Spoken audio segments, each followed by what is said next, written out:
Flagrante. Eu não faço acordo com vagabundo. Seja ele de colarinho branco ou de fuzil na mão. O papo é reto e pode avisar para todo mundo. Eu sou o WT e esse é o Flagrante pela Jovem Pan News. E deixa eu te falar um negócio.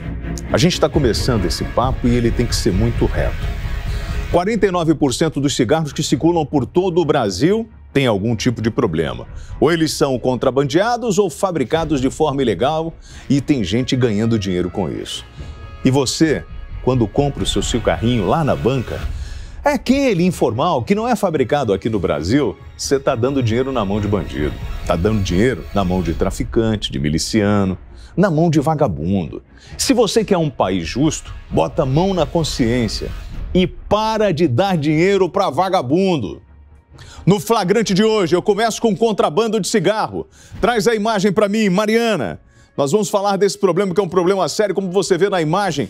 O trabalho da polícia incansável, a turma do COD, que vem fazendo um trabalho de repressão em cima daqueles que insistem em entrar com essa porcaria no Brasil.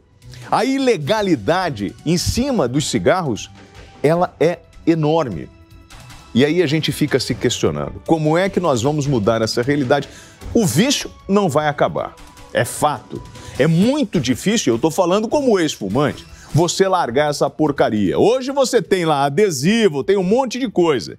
Mas o principal, e você pode alegar que compra esse cigarrinho mais barato aí, porque na verdade é mais em conta. Cara, você de repente você está fumando veneno de rato e você não está nem aí, né, cara?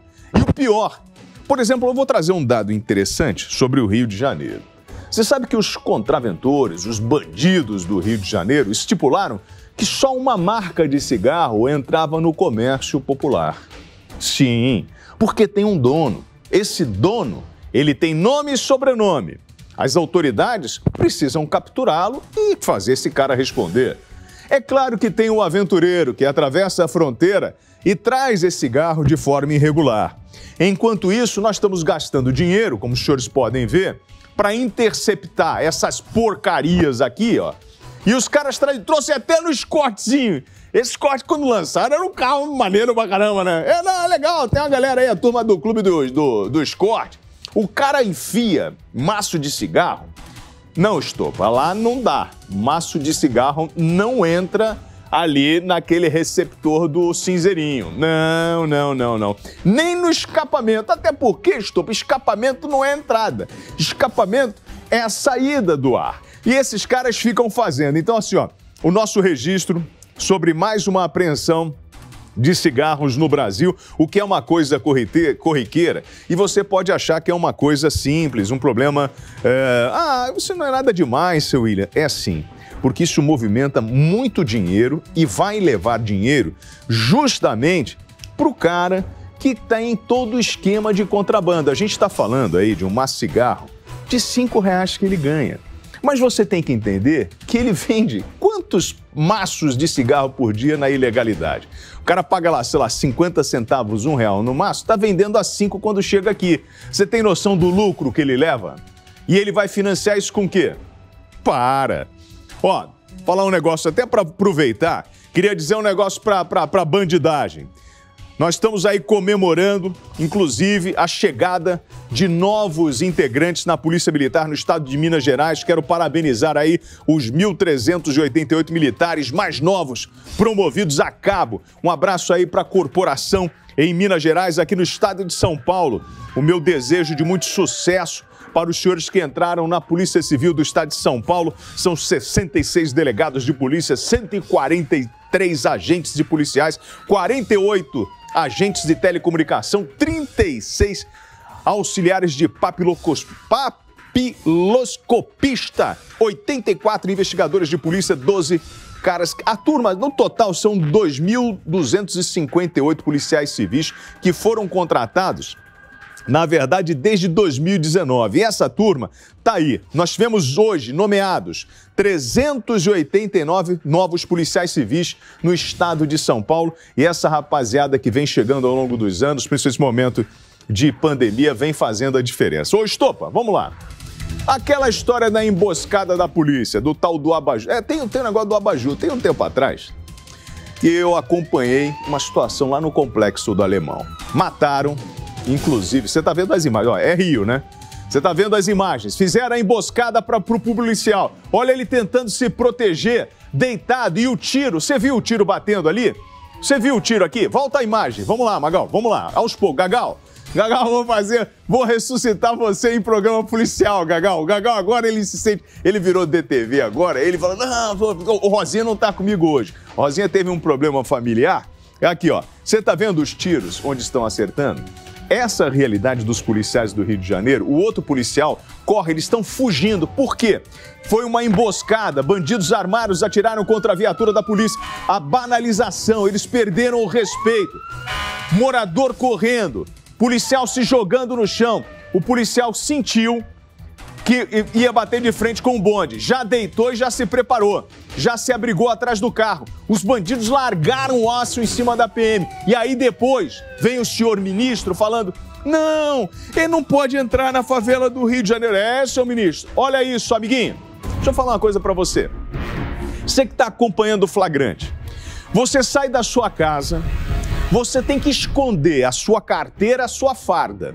Não sei se você sabe disso, porque é a realidade dos policiais no Rio de Janeiro. Porque se forem identificados como polícia, acabam mortos. E muitos moram em área em comunidade que é dominada por narcotraficantes. Então o cara passa esse constrangimento e vai trabalhar para o Estado. Entra na viatura da Polícia Militar, que agora conta com essas câmeras para monitoramento, né, Estopinha? Vamos botar a câmera no polícia. Botaram no Réveillon, os caras fizeram até arrastão do Réveillon. Ô governador, ô Caldo Castro, você gastou aí 6 milhões de reais alugando essas câmeras por 90 dias, vai botar no uniforme do polícia, testa 160 câmeras no Réveillon e os caras vão mó esculacho, roubam as pessoas, fazem arrastão, né? Aí agora o senhor vai botar na lei seca também? Então deixa eu falar uma coisa, o cara sai de casa, aí vai lá pro batalhão, entregam um fuzil pra ele, que é uma arma de guerra, e manda ele trabalhar no perímetro urbano. E manda posicionar a viatura, geralmente na entrada da favela. Eu não sei se vocês sabem, mas nesse período de festas, no Réveillon, posiciona a viatura num ponto estratégico para não deixar o vagabundo sair do topo do morro e ir para o asfalto, evitando o bonde, evitando que o bonde circule nos pancadões que estão acontecendo. Pois bem, aí o polícia está no carro. Eles já estavam até se preparando para sair daquele ponto, quando foram abordados pelos vagabundos que sentaram o aço. O polícia não teve outra alternativa, é isso aí mesmo. É melhor ser julgado por 7 do que carregado por 6 num caixão. Mete o pé, abandonei viatura e vai buscar reforço. Aí quando liga pro BOPE, vem cá. Aí quando o BOPE chega, os meninos né, não pode mais falar que é aquela da roupa do BOPE, né? Não, vamos mudar, né? O BOPE é muito violento. Rapaz, vocês não têm noção do que esses caras estão enfrentando diariamente. Inclusive, só Deus mesmo pra salvar. Mas também tem um detalhe. Aí imagina o seguinte, você vai pra igreja, né? Tu fala assim, pô, tô querendo ir lá na igreja, dar uma convertida, beleza. Aí, mas antes tu passa no boteco, né? Aí você passou no boteco, falei, vou tomar uma cervejinha, né? Beleza. Qual cerveja o senhor quer, meu chefe? Me dá aí, ô Estopinha, igual que você faz lá no seu Zé. Ô, me dá uma cerveja aí, me dá uma original. Aí o cara, senhor, uma original que o senhor quer? Aí o cara pega. E você toma original. E depois tu fala assim, pô, esse negócio tá estranho, né? Mano, tu não tá tomando cerveja original, você tá tomando outra coisa. Eu não vou falar a marca daquela que é ruim, que dá dor de cabeça, senão depois eles vão ficar chateados comigo. Mas tem uma outra, aquela lá do caso, aquela é ruim. A gente sabe que é ruim. Ela só funciona, mas ela é ruim. Aí, então, tu acha que tá pagando? Paga quanto numa cerveja, Topo? 14 conto? 10, 12, né? Por aí, né? Um cervejão, um litrão. O litrão tá mais caro, né? Então, aí você sentou ali, tomou a tua cervejinha, mas os caras estão no esquema. Agora, é impressionante como eles conseguem fazer esse tipo de falsificação. E o pior, que às vezes, acredito eu, que o próprio comerciante não sabe disso. Ele está sendo enganado pelo distribuidor que recebeu esse tipo de material e está repassando para a galera. Bom, olha aqui, ó. Deixa o Big Bill, deixa eu te falar um negócio. A gente está sempre mostrando aqui os casos de telefone celular. E isso tem sido uma preocupação no Brasil inteiro. Antigamente, né? Eu até comentei aqui na semana passada que você saía com o teu telefone celular e você podia usar.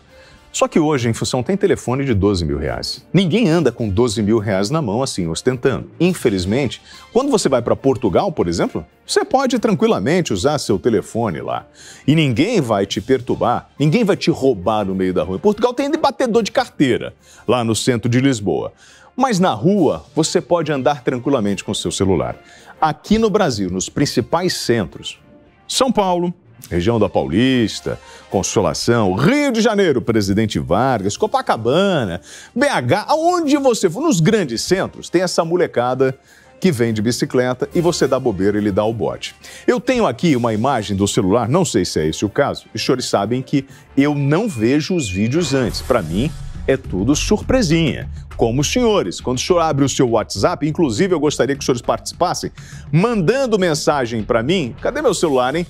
Pega o meu celular ali depois, manda para mim, grava na horizontal. O nosso WhatsApp é o 931 17 0620. Você grava e manda para o flagrante o que está acontecendo na sua rua, no seu bairro. É o seu canal de comunicação com a Jovem Pan News. A imagem está aqui. Vamos lá. Vamos ouvir. Tem áudio? O rapaz está conversando. Não, vocês não querem falar, não? O que houve, amigo? Houve algum problema aí? Ah, o vigilante. O vigilante falou, não, vamos lá, meu filho. Deixa eu dar uma olhada. Era um show. Sabe o show do Gustavo Lima? Você tá lá no show do Gustavo Lima, canta uma música do Gustavo Lima aí, essa mesmo. Você tá lá cantando e de repente... Ué, moço, isso é uma companhia telefônica? Ô, amigo, o moço não tá... Pra que ele carregou tanto celular assim pro show? Hein? Olha só, a gente consegue voltar pra contar esses celulares? O menino é interceptado pela turma da vigilância. Tira o chapéu, bonitão.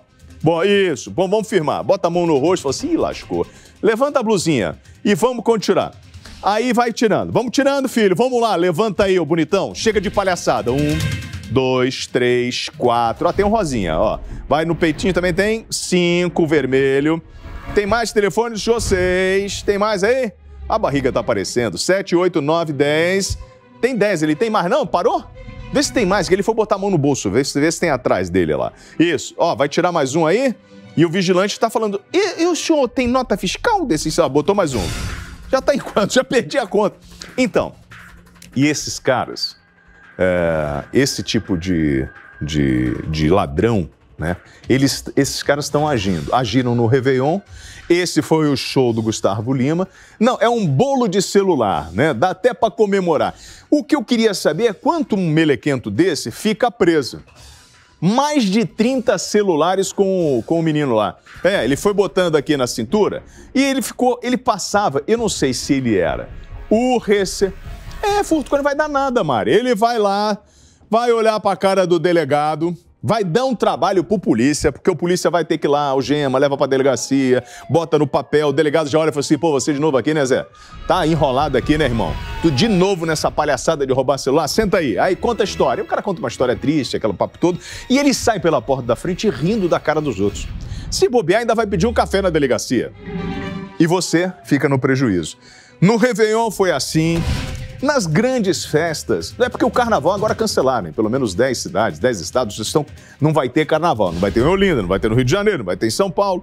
Não, o desfile de rico talvez tenha, com vacina, teste, mas é para rico, é porque eles têm aquele negócio do interesse comercial. Então, para o rico, talvez tenha o carnaval, mesmo com o avanço da Omicron. Aí você pode falar, mas a Omicron, seu William, ela não oferece tanto risco. É Covid, amiguinho. Não, mas não tem sintomas tão graves, não interessa. Nós estamos vivendo uma pandemia, tanto de Omicron como H3N2. Você pode falar o que você quiser, inclusive, vai lá tomar a tua dose de reforço, porque está mais do que garantido que você, com a dose de reforço, não tem efeitos tão graves. E para com esse negócio. Ó, o que foi? Porte ilegal de armas? Não pode. Não pode. Você não pode botar um canhão na cintura e achar que tá tudo bem. Cadê? Mostra pra mim aí o porte ilegal de armas. Polícia Militar trabalhando. Ah, esses meninos eu já vi. Sabe o que foi? Eu até cheguei a comentar aqui. Essa turma, essa molecada tá dentro do carro. A polícia fez a interceptação, pertinho do quebra-mola. Falou, desce todo mundo. Aí a turma, aí começaram a descer com a mãozinha pro alto, né? Desce, mão pro alto. A molecada de chinelo, desce um, desce dois. Ou você aí também, 3. Todo mundo foi descendo, né? Aí ficaram ali perto da traseira do carro, estavam rodando de Honda Fix. Queriam tirar onda. E aí a polícia começou a revisar. Vai adiantando mesmo, vai adiantar que é no terceiro que eles encontram a bagaça toda, ó. Opa, não tem nada. Poxa, não achamos nada. Aí quando foi nesse, que ele já agachou assim, falou assim, atenção, surpresa, encontra o canhão. Encontra o revólver. E aí a polícia já vem e faz todo o trabalho de interceptação, todo mundo beijando o chão e dizendo, não tem nada disso, eu não sabia. Eu até acredito que de repente tem algum otário lá que vai fazer esse tipo de coisa, vai colar no amiguinho, quer tirar uma onda, andar de carro novo e não sabe que o cara é bandido. A maioria, o cara sabe que o cara tem algum tipo de envolvimento, mas ele foi criado com o cara e tenta ficar numa boa. Mas deixa eu falar uma coisa, não pode não. Muitos falam assim, não, agora está foram flexibilizar o uso de armas no Brasil. Ô irmão, não tem nada disso. O processo é burocrático, a lei é rígida e você, para ter um porte de arma, você tem todo um processo, para além do psicotécnico, certidões negativas. No final, para comprar a tua arma já é uma burocracia danada. E você ainda tem que, se você quiser portar, fazer todos aqueles exames de X, psicotécnico e tal, e justificar lá pro superintendente da Polícia Federal a tua necessidade para aquele tipo de coisa. E eu costumo dizer, não vale a pena. Se você não é polícia, não entra nessa. É claro que a turma como se diz lá, dos mais radicais, ô, Colécio, eu tenho o direito de me defender. Tá bom, vai lá então, irmão. Outro dia eu conversei com um cara que tava andando armado de moto. Eu falei, aham. Não, mas eu treino com atirar com as duas mãos. Eu falei, tu vai arrumar problema pra tua vida. Os caras estão todos cheios. Os caras estão andando de fuzil. Vão roubar você. E você com a porcaria de uma PTzinha lá com calibre 380, você acha que você vai reagir o quê? Bom, enfim, essa molecada foi grampeada e pau no gato, vamos andar, porque assim, esse é o flagrante, a sua participação é muito importante. Se for um problema grande, você liga pra polícia. Mas se for grande, maior ainda, você pode ligar pra gente, pode mandar aí, não tem problema nenhum. Não tem. Gente, entenda uma coisa, quando o bandido entra nesse jogo, ele entra porque ele escolheu aquilo. Não foi. É uma escolha. Ele entrou. E ele sabe que ele tem, na vida dele, os caminhos. Cadeia, cemitério, cadeira de rodas, pode ir parar no hospital. Ele topa esse tipo de bronca. E ele sabe que o papo aqui não é pessoal. Ele sabe que a qualquer momento ele pode virar notícia. E não quer virar notícia aqui no Flagrante pela Jovem Pan News, não entre em confronto com a polícia. Não entre fazendo besteirada por aí, porque senão nós vamos mostrar sim, senhor. Inclusive, eu não queria trazer isso agora, eu podia falar da prisão dos caras lá do Rio? Eu não sei se eu falo agora, falo depois, daqui a pouquinho eu vou falar dos caras que foram grampeados, que é a turma lá da milícia, da bandidagem inteira que estava lá. Os caras estão bancando de fortões na comunidade, bancando de pistola, tomando dinheiro dos outros e acham que a casa não vai cair, que a Decode não vai, que a Core não vai. Acabou a brincadeira, amiguinho. Não tem história ali. Se você entrou no crime, vai rodar. Inclusive, nós tivemos uns ataques aqui no litoral de São Paulo que podem chegar a atribuir a partido o PCC, que polícia foi atacado, bandido foi preso, teve a morte dos dois lá que também eram suspeitos de envolvimento com o partido. Isso tudo está na investigação. Já está andando na homicídios aqui de São Paulo. E logo, logo, novos esclarecimentos dessa turma. Bom, vamos tocar, porque assim, eu falei até sobre essa história da prisão lá no Rio de Janeiro. A Polícia Civil prendeu o chefe da maior quadrilha de golpes bancários do Rio de Janeiro. Esse cidadão, ele era o chefe dessa quadrilha, né? O tal do Felipe. Ele é conhecido como Boy. Boy ou professor. Foi preso por policiais da Delegacia de Roubos e Furtos, DRF. Prenderam ele aí na última quinta-feira. Ele foi preso numa mansão de luxo na Barra da Tijuca, tirando uma onda de patrão. Mas, segundo a polícia, ele é tão sofisticado que ele usava um programa de computador para fazer esse tal do negócio. Eu não lembro lá qual o nome é. É uma unidade de resposta audível.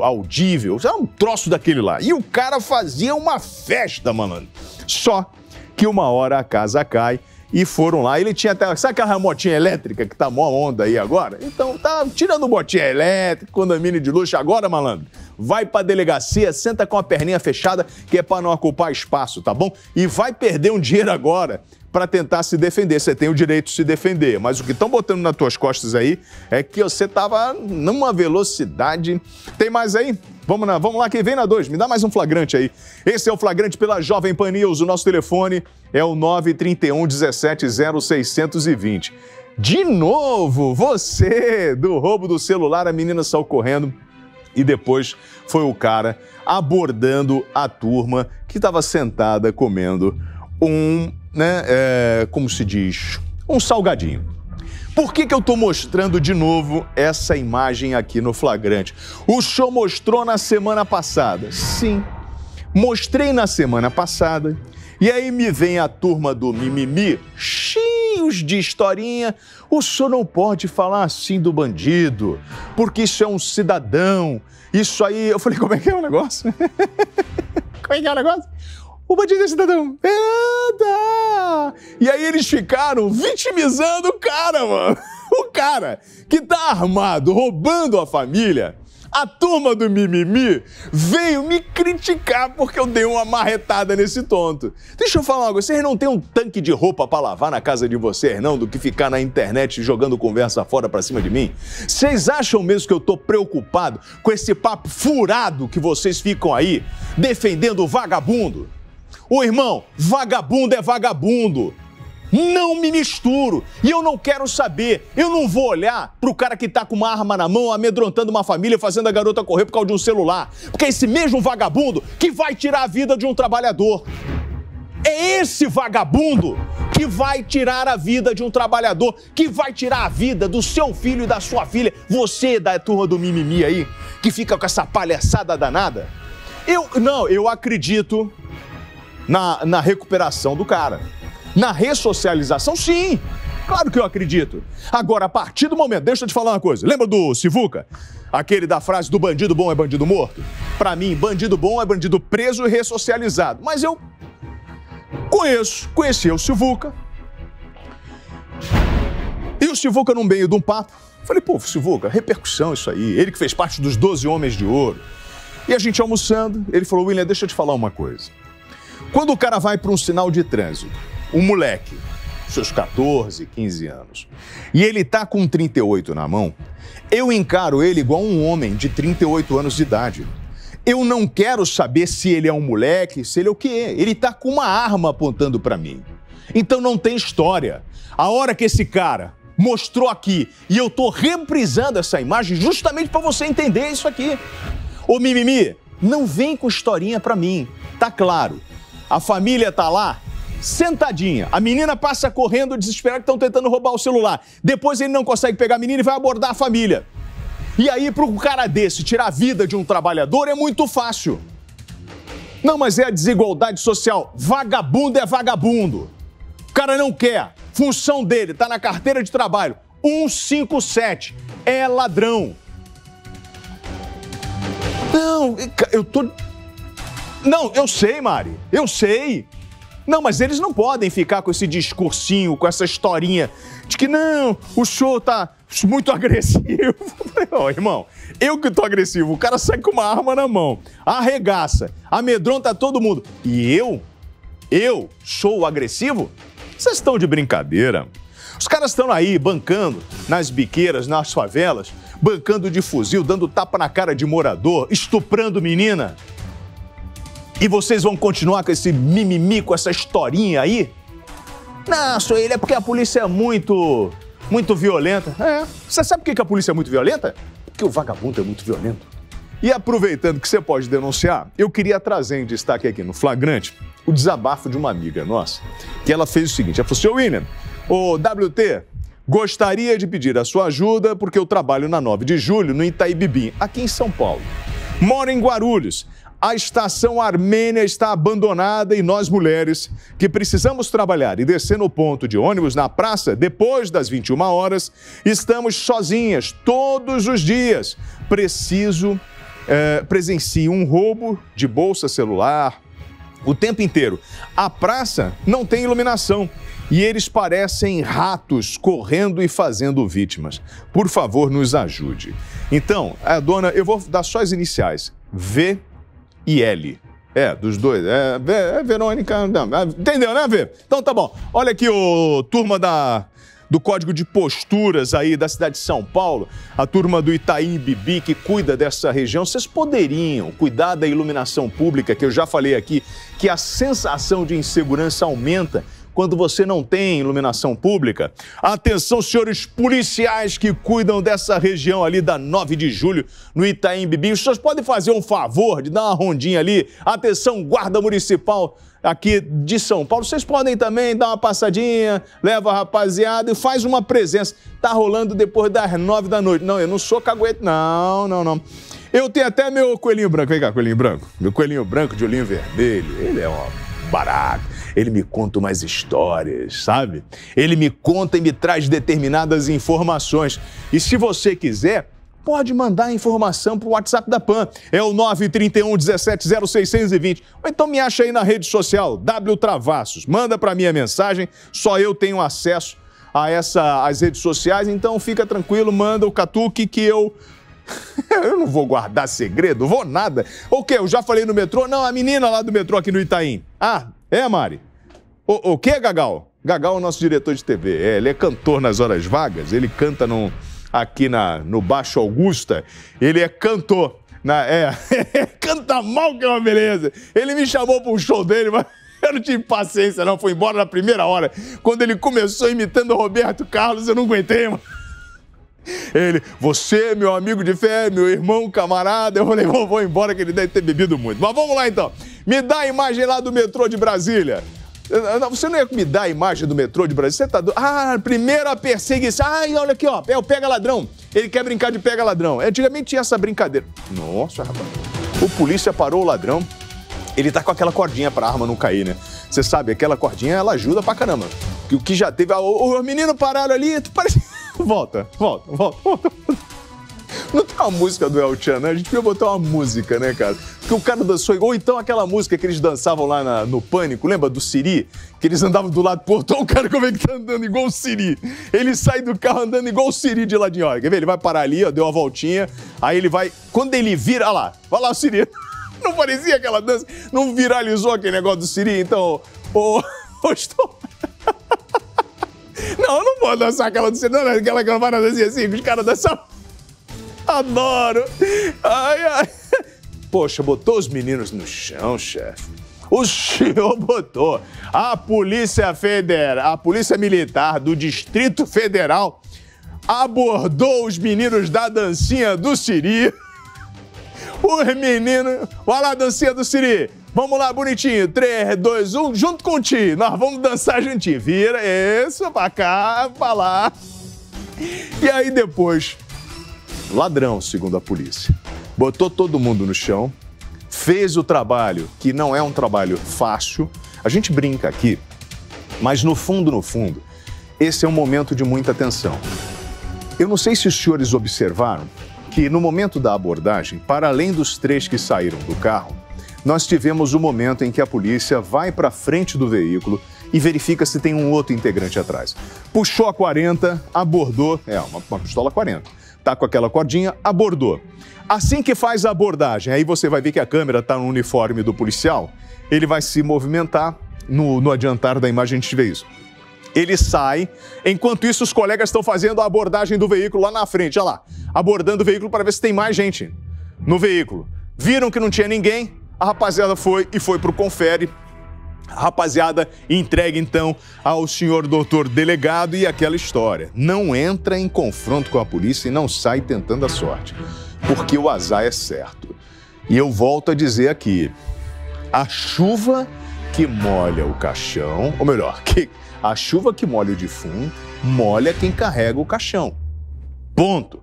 O recado é bem claro nessa história. Não, eu já falei isso aqui, e não sou mais bravo do que ninguém, nada disso. Não, Mário, não tem nada disso. É simples. A gente tem que entender que a sociedade ficou calada durante muito tempo.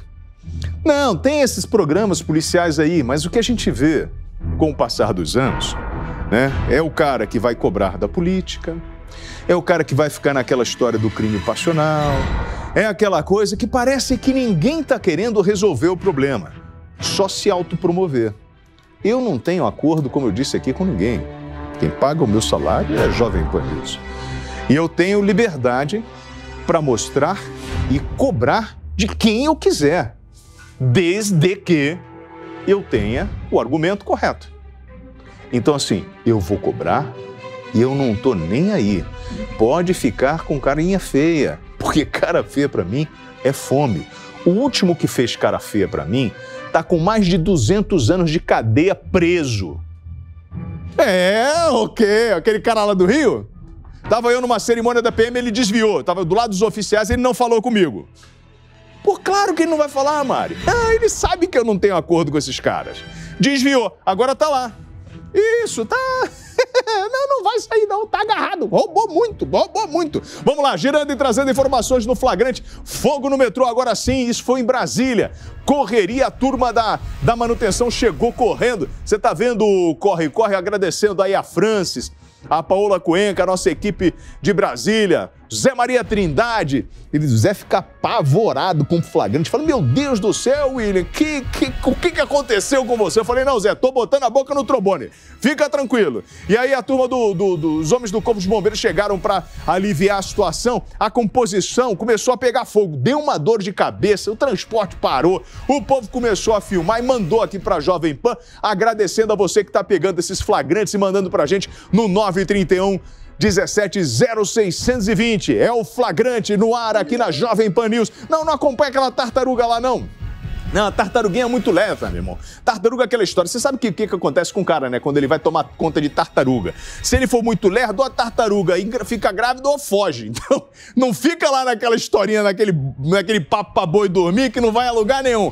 Lá do outro lado é só história pra boi dormir, tá bom? Aqui eu vou mostrar... Ó, inclusive, eu preciso falar uma coisa. Nós temos esses ônibus que circulam pelos grandes centros. Agora, as empresas de ônibus falando, nós estamos quebrados, precisamos do subsídio do governo, precisamos de ajuda, vamos acabar com esse negócio, né? Uma mobilização, um lobby dessas empresas de ônibus. Mas fato é que muitos desses ônibus que circulam pelos grandes centros, logo depois eles vão para o interior do Brasil. São sucateados, aquela frota sucateada vai parar no interiorzão do Brasil.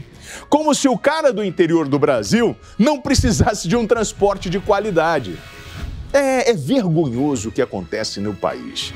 E o pior é quando você pega um ônibus e enche de garotada e vai rodar por aí. Dá uma olhada nesse ônibus, que é um ônibus irregular. Recebendo a mulher... Não, colocamos à tarde que só tem criança.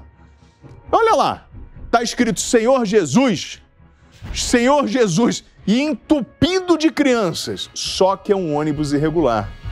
E aí, eu não sei se é frouxidão, incompetência ou conivência daqueles que estão fiscalizando esse tipo de coisa. Aqui em São Paulo, nas áreas mais afastadas, faz tempo, mas tinha um probleminha desse do transporte que não fiscalizavam ou... tinha um certo preguiça, não sei o que era, né? Não sei como é que era o negócio aí, né? Que tinham... É igual os ônibus que vão pro litoral. Agora tem... Tu já viu que tem rodoviária agora? Informal? Do lado da rodoviária você tem lá aquele negócio de pegar um ônibus mais barato, o negócio do aplicativo e tal. E aí fica a cobrança, principalmente no dentro do Rio de Janeiro, nas empresas do governo, que são responsáveis, nos órgãos são responsáveis pela fiscalização desse monte de ônibus irregular. Você vai, por exemplo, no final de semana, não é difícil encontrar ônibus clandestino. circulando pela rodovia Presidente Dutra, justamente levando o Romero para Aparecida. Eu não vejo operação parando os ônibus e verificando a documentação se está tudo certinha. E outra coisa, eu faço muito Rio e São Paulo. Os caras ficam na esquerda com ônibus e não estão nem aí. Você pode buzinar, pode ligar seta, pode giroscópio, botar um helicóptero atrás dele, eles se acham. O cara já está na informalidade, não está nem aí. Então assim, vamos dar uma intensificada na verificação, vamos fazer uma grande campanha para verificar os ônibus clandestinos que estão transportando crianças, turistas nesse período, porque assim, não tem otário, tá? Tem gente ganhando dinheiro com isso. Não tem ninguém que tá fazendo trabalho filantrópico carregando o povo de graça aí. Não. Tem, se é irregular e não pode. Eu não crio regras, amiguinho. E ponto final. Como é que é o negócio da quadrilha? Da quadrilha de carros? Ah, é? Eu não vi, não. Cadê? Me mostra a quadrilha de carros aqui no flagrante. Um estacionamento, tá chovendo, a gente tá numa semana de chuva. O menino tá ali, vai entrar no carro. Tá parado ali no carro, lá, tranquilo. O que ele fez ali? Tá saindo do carro. Aí o carro tá dando a ré, vai perguntar alguma informação. Fala, amigo, tudo bem? O senhor sabe pra onde vai? Aí o cara, como é que é o negócio? Não, ele foi abordado no estacionamento. Você chega, ele chegou... É um Fordzinho aquele, não é? Hein, Estobão, um Chevrolet. Carro, é um Chevroletzinho, é? Olha só, você parou o teu carro tranquilamente, está chovendo, cara. Tempo ruim, você não está pensando em violência, não está pensando em absolutamente nada. Agora o bandido vai sair com o carro. Mas vamos voltar, Gagal, o cantor da Augusta, me dá a imagem lá do início para mostrar a situação do trabalhador. O rapaz parou o carro lá tranquilamente, pegou a sua bolsa e vai sair do carro. Lembra que a lanterna desse carro aqui está acesa, tá? Parece ter gente dentro. Ele sai com a sua bolsa, quando de repente ele percebe que o carro branco faz uma abordagem e já fala para ele, me dá a chave. Me dá a chave. Ele entrega a chave e mete o pé.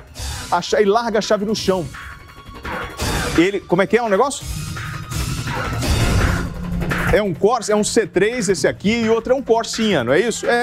Então, aí o C3 já manobrou e viu como é que ele deu uma manobra rápida ali para meter o pé, já da linha, e o cara foi para dentro do Corsinha. Agora ele demorou para entrar nesse Corsinha, né?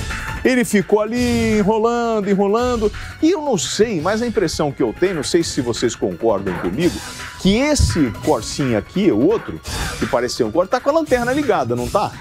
Não sei se tem gente dentro, mas aí eles pegam o carro do rapaz e vão da linha. Então assim, a polícia militar não vai conseguir, é muito difícil conseguir proibir um tipo de coisa dessa. O cara tem a certeza que não tem patrulhamento ali, ele não está inibido pelo uso das câmeras. Foi uma coisa que parece de oportunidade, porque se você observar, eles passam, olham o rapaz parado ao lado do carro e eles dão a ré para fazer a abordagem. Foi assim. Pode voltar a imagem que foi isso. Eles passaram, eles viram que o rapaz estava saindo do carro e encontraram a facilidade. O rapaz foi esperto, jogou a chave no chão, mas poderia ter sido interpretado de uma outra forma pelos bandidos, né? O C3, que está na cobertura, a gente não sabe se só tinha um dentro, porque não dá para ver, ele dá quase um cavalinho de pau na hora da fuga. O outro trouxa lá, que é o cara que vai subir no carro para roubar, esse cara é mais lerdo, eu não sei, às vezes é maconha. É maconha, a maconha. Tu sabe, ou ele é grandão do tamanho do Big Big? Big Big, será que ele é do teu tamanho, Big Big? Ele é do teu tamanho, Big Big? Não, né? Não, mais ou menos. Não, na verdade... Não, sabe o que é? Isso é maconha. A maconha deixa o cara meio burro. Já viu o maconheiro falando? Não pode falar maconheiro, não? Não pode? Quem que não pode falar maconheiro? Tem que falar dependente químico. O maconheiro, ele fica assim meio lesado. Tu manda ele ler flagrante, o maconheiro, ele fala assim, aí, esse é o flagrante. Ele é muito doidão, o maconheiro, né? Bom, maconheiro, tu tá dando dinheiro pro cara que tira a vida de trabalhador. Com um cigarrinho de maconha que você fuma, é o dinheiro para comprar uma munição que vai matar uma criança. Inclusive, por falar em matar uma criança, já eu tenho o caso de uma menina de Guarulhos, 14 anos. Muito difícil da gente lidar com esse tipo de coisa, tá? Essa garota aqui. Eu quando vi esses adesivos do Bob Esponja, né? e vi essa garota. Cara, é uma criança, né? 14 anos. Essa menina, o cara invadiu a casa dela. E tirou a vida dessa garota. Abusou dela. E aí é uma questão de justiça a gente trazer esse caso à tona, porque não é o primeiro caso de meninas... Pode tirar a menina, já volta. Não é o primeiro caso de meninas que são mortas, que são assassinadas por esses loucos que estão aí. Você sabe que os abusos contra a criança, eles acontecem por pessoas conhecidas, né? A criança confia na pessoa e acaba sofrendo o abuso. Não estou dizendo que é esse caso, tá?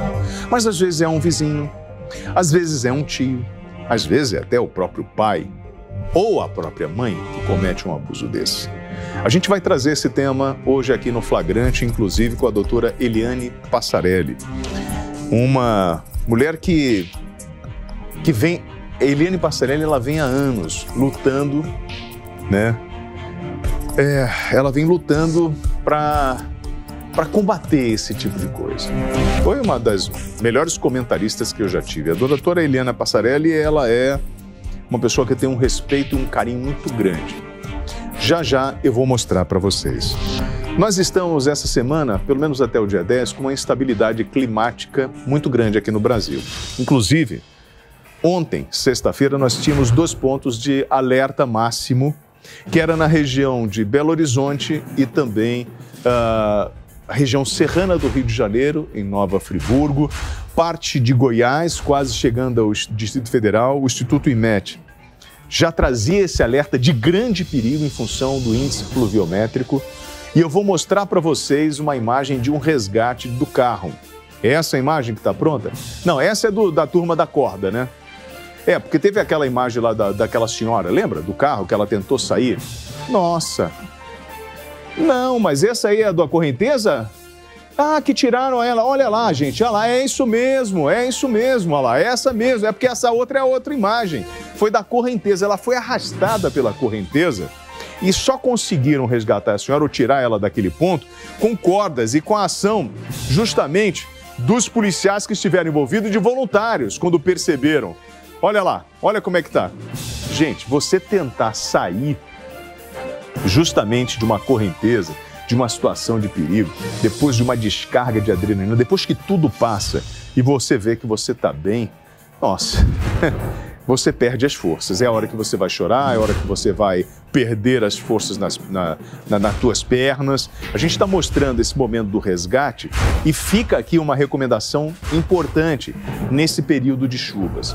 Para você que mora em área de encostas, qualquer estado, no Rio de Janeiro tem lá as sirenes, acho que são 32 sirenes. Ouviu a sirene, vai procurar abrigo, seja na associação de moradores ou na casa de um amigo. Essa é a imagem que nós estamos mostrando aqui desse riacho. Nesse período do ano, as pessoas... Foi aqui em São Paulo. Nesse período do ano, as pessoas vão muito bem aqui no interior de São Paulo. E é muito comum, as pessoas seguem para represa, né, para cachoeira, tá tudo bem. Só que com essa instabilidade no verão, a partir das 3, 4 horas da tarde, começa a chover. Começa a chover. E pode chover lá na cabeceira do rio. E vem aquela tromba d'água. A tromba d'água, como é que eu identifico uma tromba d'água? Você vai identificar por galhos que estão flutuando na água, folhas, o estrondo que faz, né? Às vezes é um trovão, uma coisa assim, parece um trovão, sabe? Blum, grande, você sai do rio. Olhou para o céu, olhou para o topo da montanha, tem nuvens, tá estranho lá, sai fora da cachoeira. E aí, tem uma coisa que acho que é importante a gente mostrar, porque eu falei aqui sobre os novos policiais, os cabos que estão chegando à Polícia de Minas Gerais, e dei os parabéns no início do programa. Toda vez que você estiver numa situação de perigo, o que vai acontecer? Toda vez que você estiver numa situação de perigo, você vai buscar alguém de fato. Você vai buscar um policial. Policial esse que muitas das vezes é criticado. E uma parcela da sociedade tem um olhar crítico e muito agressivo contra esse homem. ou a essa mulher. Mas são essas pessoas que estão nas ruas arriscando as suas vidas, e aqui não é papo de demagogo, porque é fato, e eu estou mostrando isso aqui, seja para tirar você de uma enchente, seja para te salvar você no momento de um roubo, seja para te proteger justamente, igual com a história da emboscada, seja para entrar numa área conflagrada, onde um monte de gente está armada de fuzil, e o cara vai para lá com um colete, com a placa de cerâmica. Você sabia que o colete que esses homens usam, ele tem uma placa de cerâmica que pesa, e é uma placa que protege os principais órgãos no peito dele, com a placa de cerâmica para tiro de fuzil? Os hospitais do Rio de Janeiro vivem uma realidade nunca vista. O médico se prepara, sei lá, 8, 9 anos, aí coloca ele na emergência lá do Souza Guiar, Miguel Couto, hospital, vamos lá, aquele lá do... Enfim, coloca o cidadão para trabalhar na emergência do hospital. Quando ele começa a receber, numa noite de sexta ou sábado, os baleados, porque isso não é difícil de ter no Rio de Janeiro, ele começa a entender aonde ele entrou. Você trabalhar num hospital desse de emergência, você não tem noção. Você tratar uma pessoa que foi alvejada por um tiro de fuzil, a realidade, por exemplo, dos médicos do Rio de Janeiro, não existe no país médico mais preparado para lidar com esse tipo de situação do que o médico do Rio de Janeiro das emergências públicas. Ponto! Porque ele atende as vítimas desta guerra sangrenta. Você tem noção do que é você chegar, começar a parar a viatura e desembocar um monte de gente? Porque o cara tem que socorrer o vagabundo. Tem que socorrer, faz parte do jogo. Joga o cara lá, pum, aí vai lá. Quantos tem aí? Tem 3 baleados. 2 com tiro de fuzil, 1 com revólver. Quem você atende primeiro? Quem você salva primeiro? E olha o policial. Ele tá de boot, uniformizado, tá lá com seu colete, tá com um fuzil na mão, tomando tiro na cabeça.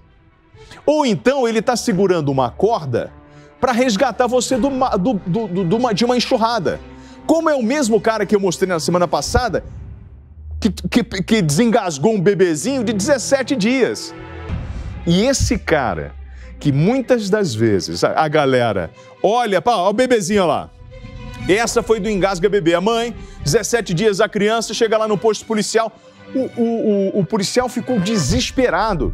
Ele vai tentar sair pelo portão principal e ele não consegue. Ele resolve pular a grade da unidade para poder salvar a criança. Ele vai pela parte lateral, que é mais baixa.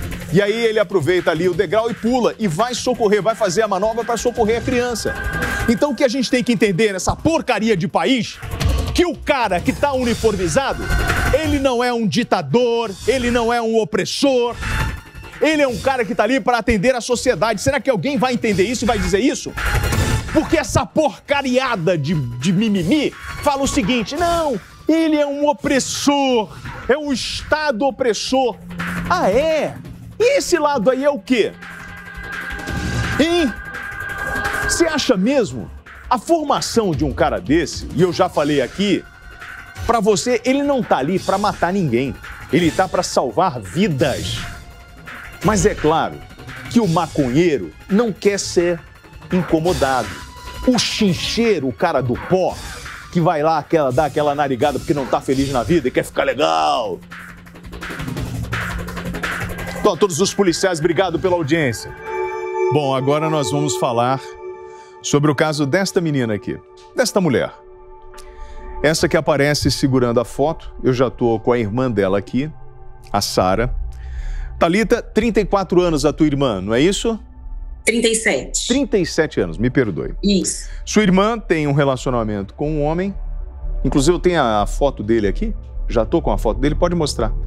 Ele tem um relacionamento com ela, a princípio, vocês observaram alguma coisa de errado nesse relacionamento, Sara? Ou era um relacionamento normal? Ela falava sobre esse namorado?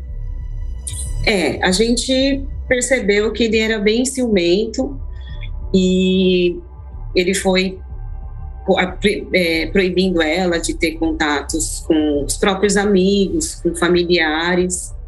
Ele foi isolando ela?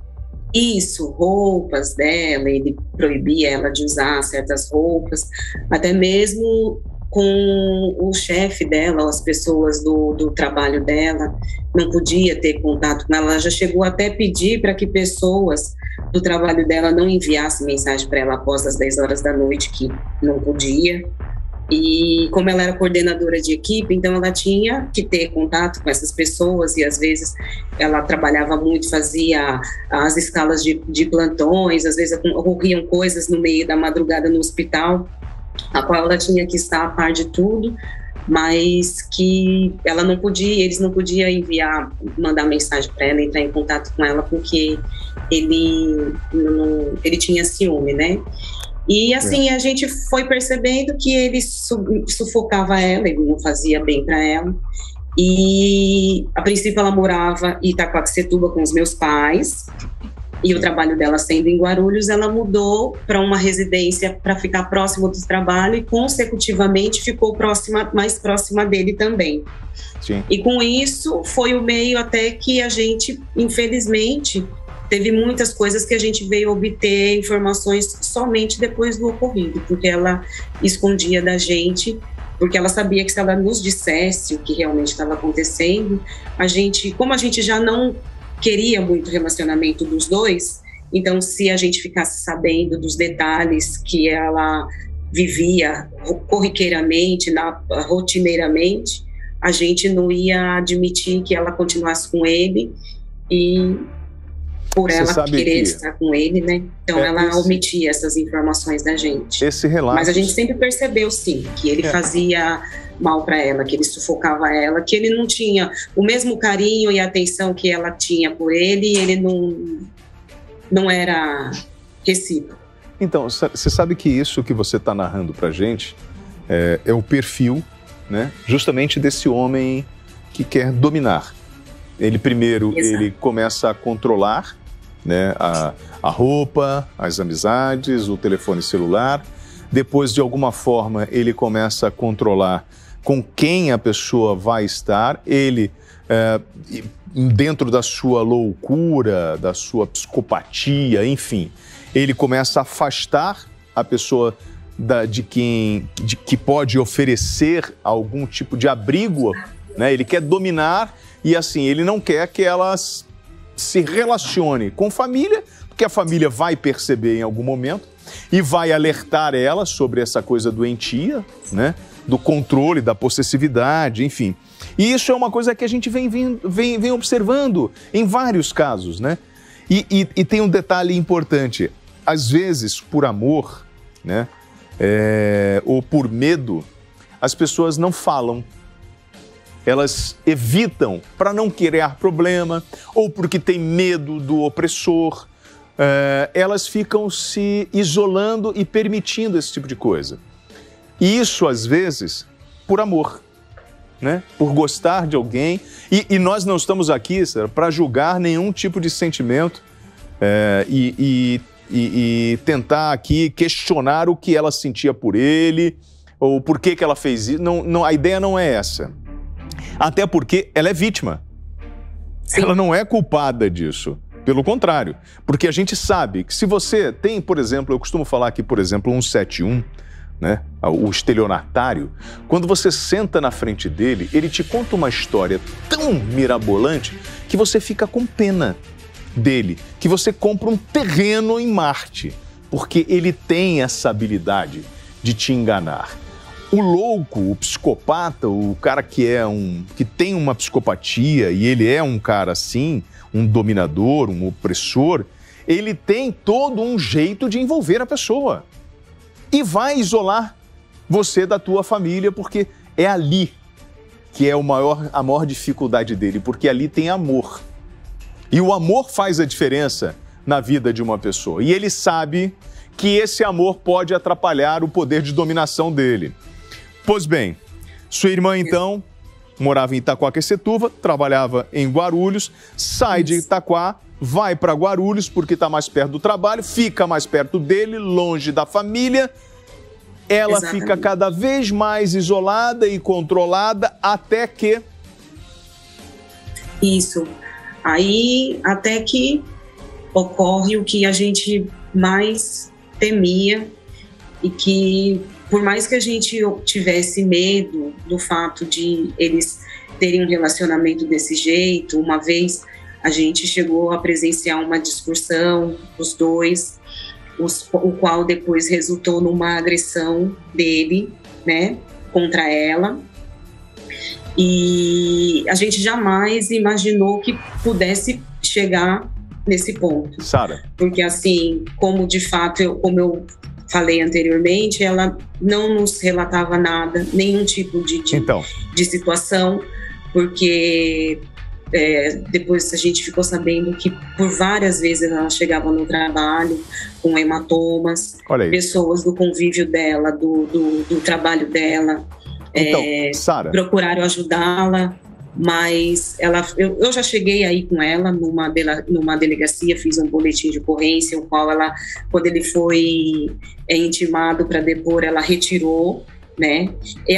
Na ocasião, ela disse que foi porque ele tinha medo de perder a guarda dos filhos, e assim, hoje eu não sei se de repente foi realmente isso, ou se de repente ele possa ter vindo a ameaçá-la, né, para fazer essa retirada desse boletim de ocorrência. Sara, o que aconteceu com a sua irmã depois que ela veio morar com esse homem? Ele já estava controlando com quem ela falava no trabalho, que roupa ela usava, e não deixava ela fazer contato com a família. Ele afastou ela da família. Isso é possível, sim. A Sara foi com ela na delegacia, fez um boletim de ocorrência e a irmã desistiu, o que é muito comum, porque está apaixonada. E quem é você que está me acompanhando para julgar qualquer tipo de sentimento? A gente não pode fazer esse tipo de coisa, esquece. As coisas do coração, às vezes, elas não estão compatíveis com a razão. Você está envolvido ali naquilo tudo, como ela estava. Depois disso que eu falei, quando acontece o crime de feminicídio? Aí ocorreu no dia 20, na madrugada do dia 28 para o dia 29, né? No dia 28, eles foram para um churrasco. O último contato que minha mãe teve com ela foi às 10 horas da noite, ligou para ela disse que estava tudo bem, que estava nesse churrasco, que tinha até ouvido músicas que remetia assim à nossa infância, às nossas festas de família junto, e que estava tudo bem e que logo em seguida iria embora. Com isso, minha mãe achou que estava tudo bem, não retornou a ligação para ela novamente.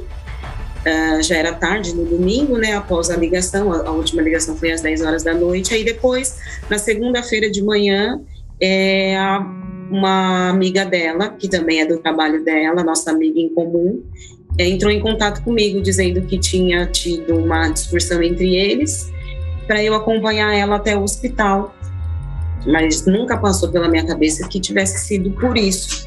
Eu achei que eles haviam brigado, se agredido e teriam ocasionado tendo que ter consulta, uma assistência médica, né? Sim. E aí a gente chegou, quando a gente chegou na casa dele, na rua dele, que já quando virou o carro, já via as viaturas de polícia, já entrei em desespero. Mas a Eli, ela já tinha sido levada já pro IML e tudo. Tá. Sara, deixa eu te fazer uma pergunta. Porque Sim. Nós temos vários casos que aparecem na internet justamente nesse dia. A sua irmã, ela foi morta por tiros?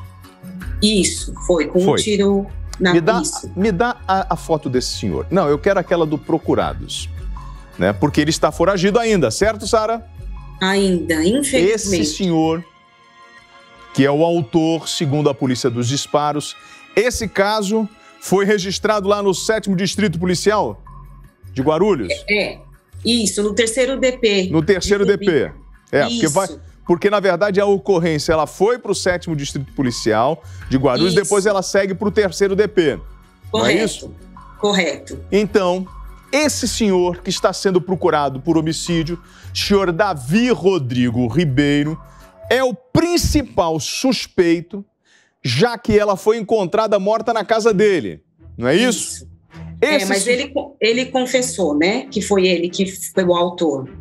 porque ele fez o que fez, o irmão dele morava numa casa nos fundos. Ele foi até a casa do irmão dele, dizendo para ele chamar a polícia e chamar o SAMU, que ele havia matado a Thalita. E nisso ele fugiu, a pé. Até então, depois disso, dizem os familiares que ninguém mais obteve informação do paradeiro dele. O bairro lá é Cumbica, não é isso? Zona Leste de São Paulo. Cumbica, correto. Guarulhos, Zona Leste de São Paulo. Registrado no 7º DP, e quem está tocando a investigação é a turma do 3º. Alô, atenção, turma do 3º DP, Departamento de Polícia de Guarulhos. Bom, tem um fato que é importante a gente chamar. Se você tem alguma informação que possa levar ao paradeiro deste homem, Disque Denúncia 181 ou então o 190 da Polícia Militar. Este homem, que admite ter atirado contra a companheira, a Thalita, de 37 anos, que já tinha, inclusive, um histórico de agressão, porque essa menina aparecia com vários hematomas.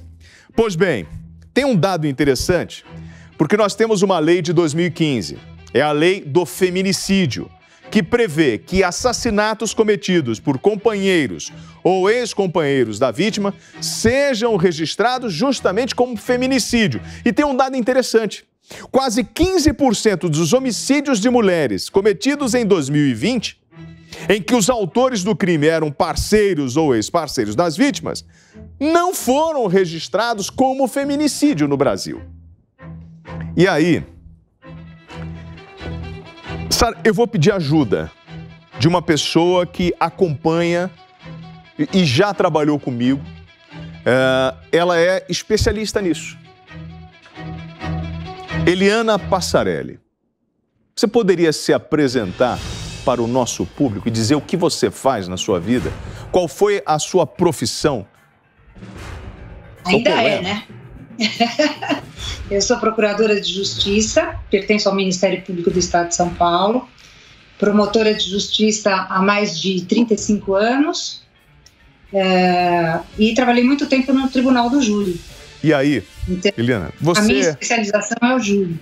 A sua participação aqui no programa Flagrante, para mim, é muito importante. É claro que esse tema é um tema muito delicado, porque a gente está falando de feminicídio. Mas quando o seu nome apareceu aqui na nossa reunião de pauta, eu falei, é a pessoa certa.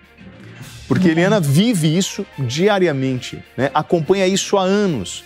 E o que a gente observa, Eliana, ouvindo a Thalita, esse comportamento do opressor, do agressor, isolando da família, isolando dos amigos, agredindo, a mulher faz o boletim de ocorrência, depois se arrepende, as coisas vão aumentando, as agressões vão aumentando e chega no ponto, e pode chegar no ponto, como aconteceu desse senhor, do Davi, que está sendo procurado, esse que aparece na foto. Inclusive, se você tem informação do paradeiro dele, ligue agora para o 190 da Polícia Militar. Davi Rodrigo Ribeiro.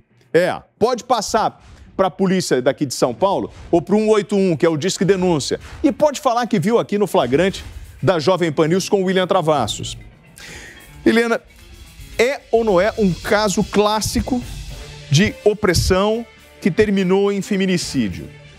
Isso não vem se repetindo? Muito. Infelizmente, é um caso clássico dos clássicos de feminicídio. Sempre começa numa palavra mais ríspida, aquilo que você comentou no início, o monitoramento da vítima em relação a pessoas, em relação a telefonemas. E normalmente, William, que é muito triste, as mulheres acham engraçadinho, acham isso como uma prova de amor. Elas não conseguem entender que isso já é uma forma de perseguição e que, eu digo assim, na maioria dos casos, acabará se tornando um crime pior, que é o de feminicídio. Então, isso ocorre com muita facilidade. Nós estamos falando de um caso, mas, na verdade, ocorre milhares ao dia, né? Nós sabemos disso não só no Brasil. O Brasil é um dos campeões em matéria de feminicídio. Só para você saber, a Lei Maria da Penha, ela é uma lei absolutamente impraticável.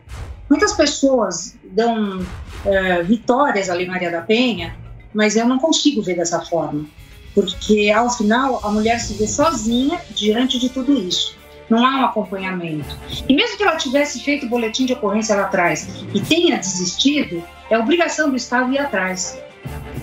E aí? Ela não tem que ter esse livre-arbítrio, porque a gente sabe que o psicológico dela já está comprometido. E você falou sobre esse estado psicológico, porque na verdade o agressor, esse opressor, esse dominador, ele tem toda uma técnica, mesmo que não seja uma técnica consciente, de envolver essa vítima e de mantê-la encarcerada dentro daquele sentimento, não é isso? Sim. Veja, o feminicídio, em 99,9% dos casos, não é porque a mulher é mulher, porque um indivíduo encontrou a mulher na rua e resolveu matar. O feminicídio ocorre exatamente porque são mulheres envolvidas emocionalmente com seus algozes, com seus parceiros, né? Raramente você vê um feminicídio, raramente não tanto, mas é raro isso, a gente falar de um feminicídio em termos de gênero, porque é uma filha que morreu nas mãos de um pai. Você fala da companheira, você fala da esposa, você fala da namorada, você fala de alguém que deixou alguém numa relação passada. E esse cunho emocional é muito forte para a mulher. Ela tem que ser auxiliada. O que as pessoas não entendem quando lidam com o feminicídio é que não se resume à medida protetiva, não se resume à medida protetiva que o Estado terá condições de mantê-la. Não mantém, não segura. O que talvez, e eu parto desse princípio, o que segura essa mulher sem que ela seja morta é exatamente o acompanhamento psicossocial que nós temos que fazer. Bom, eu falo nós fazemos, é Ministério Público mesmo.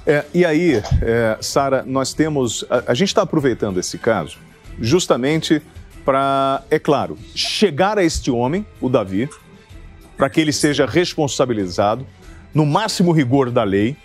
Vai ter o seu direito de defesa, mas o senhor não admitiu que atirou contra a sua companheira? O senhor não tirou a vida dela? Então agora o senhor vai responder. Pode deixar a imagem dele. Ligue agora para o Disque Denúncia ou para o 190 da Polícia Militar.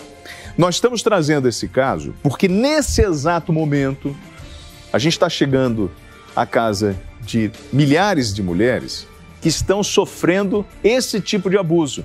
Do homem que puxa o cabelo, de controla a roupa, sabe? Que diz não olha para lá, não liga para sua irmã ou para sua mãe ou para o seu irmão, não vamos ali ou não vamos aqui, ou senta olhando para a parede num restaurante.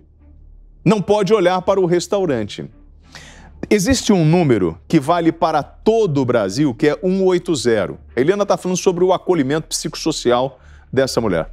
O 180, ele é um telefone que está lá, aqui à disposição, inclusive tem o 100 também, que é a Ouvidoria Nacional dos Direitos Humanos. E esse tipo de acolhimento, se você, mulher, está passando por isso, porque, Eliana, a gente sabe que existe um problema justamente para a mulher, em função de nós vivemos numa sociedade machista. E durante muito tempo, as mulheres, as delegacias, hoje você tem delegacia da mulher, que foi um avanço, mas você chegava numa delegacia, a mulher era atendida por um homem e tinha que falar que estava sofrendo um abuso de um outro homem. E muitas das vezes ela era constrangida e achavam que, na verdade, era um exagero dela ou que, na verdade, aquilo não tinha importância, porque era isso na prática, não era, Eliana? Sem dúvida. Na prática, eu tenho a dizer a você que ainda é isso. Porque o que nós temos? Nós não temos um número suficiente de delegacias e por mais que nós tenhamos o empenho das delegadas de polícia, das funcionárias da segurança pública, a competência delas vai até o momento, que é, por exemplo, fazer o flagrante e entregar para o judiciário. Quando entrega para o judiciário, nós temos o Ministério Público e aí vem as medidas protetivas, algumas casas de acolhimento, e isto falta, porque parece que a gente está fazendo um favor, William.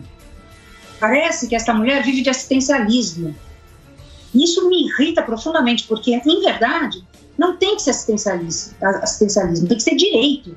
É um direito dela voltar para casa e ter a garantia dela administrada pelo Estado.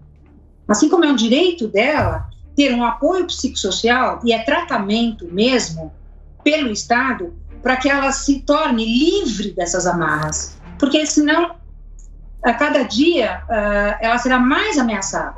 Então, Eliana, eu falei aqui sobre os 2 números, né? O Disque 100 e 180. O Ministério da Mulher, da Família e dos Direitos Humanos, o Ministério disponibiliza esses 2 números. O 100 são as crianças, adolescentes, pessoas idosas, pessoas com deficiência, pessoas em restrição de liberdade, população LGBT e população em situação de rua.